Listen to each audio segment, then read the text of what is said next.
how to make the perfect grilled cheese sandwich. When most people make a grilled cheese sandwich, they add some butter to a pan, a slice of bread, a slice or two of cheese, and then obviously a slice of bread to top it off. Apply heat, and take it off when it's done. All of these steps are correct, but there are a lot of nuances that can significantly improve the quality of the grilled cheese. The most important part of making a perfect grilled cheese sandwich is toasting the bread appropriately. Let's imagine this is a cross-section of our grilled cheese making apparatus. We have the heat source down here, the pan, and the first slice of bread. Now, bread is actually not a monolithic square of evenly distributed wheat proteins. It's craggy. It's full of holes, bubbles. It's very uneven. And how uneven and the type of unevenness it has is sort of dependent on the kind of bread it is and how it is made. But regardless to say, it is uneven, so it doesn't make perfect contact with the pan.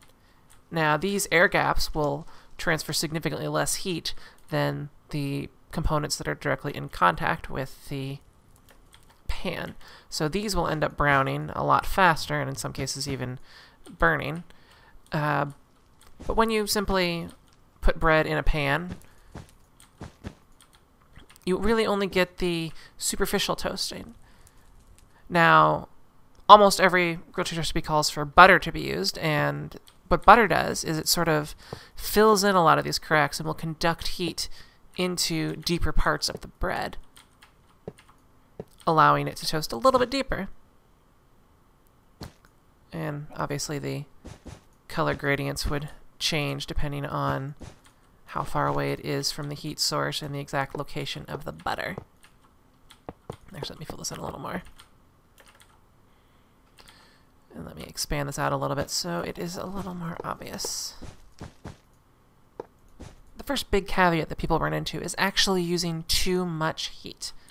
When you do that, you really only get a sort of superficial layer of burning that goes, it's very thin. It doesn't develop a lot of the complex flavors that a long, slow toast would generate. So it's only, most of the flavor is only this deep. Everything else in the bread is sort of bland and regular, like normal plain white bread. What you want to do is take a long time when toasting. You want the heat to be sort of medium on most conventional burners. That way, instead of a thin layer, you get a gradient of brown and golden bits that descend deep into the bread and are more flavorful than their paler equivalents. What's actually happening here is that these relatively bland wheat starches are breaking down into more flavorful compounds. They're actually splitting in half, not perfectly evenly in half, but each one of these resulting components tastes more and more complex. So over here, it's, you know, just sticking a piece of white bread in your mouth here. It's just a little bit more complicated. This is a deep, rich, wonderful flavor, and if you go too far, you get into the carbonized, sort of nasty tasting stuff. You want as much as possible in this lovely area. Very little in here. You can have a little bit and it sort of is okay. And obviously as much of this as you can have, and very little of this. Now, to achieve this, the most important thing to give it is time. Now, it is also possible to use too low of a heat. It needs to be hot enough to both evaporate the water that's in here, because, actually, we'll talk about this. Water has what's called a very high specific heat. What this means is that it takes an enormous amount of energy for it to move from 212 degrees Fahrenheit / 100 C into anything hotter. And when it does that, it converts to steam. So what that means is that liquid water, barring strange applications of pressure, is never going to exceed 212 degrees Fahrenheit / 100 Celsius. It's going to turn to steam instead. So what that means is where there's water, the temperature will always be below that point. Again, barring certain applications of pressure.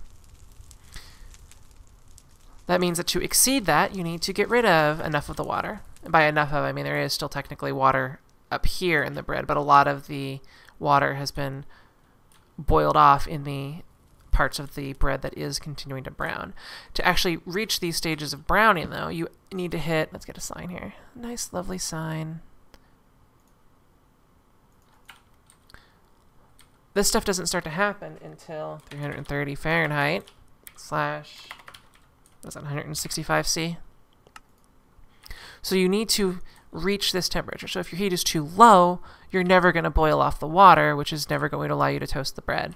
This is also why you can't really microwave things to brownness, barring any like metal strips they put in, because for the most part, microwaves heat by heating up water molecules, and then these water molecules evaporate, leaving nothing else to heat the item, so they can't actually reach the temperatures necessary to brown things.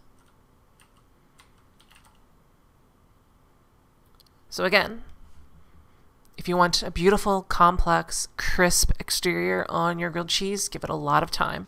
Medium heat, about 10 minutes per side. You actually can flip about as much as you want. I know a lot of things recommend against that, but I find that shuffling the sandwich around allows you to get some of those little hot spots taken care of. And it's not a piece of steak, so you're not worried that much about moisture loss. You actually want to have moisture disappear from inside the bread, and you want the cheese to reach a certain temperature. Now let's start talking about the cheese.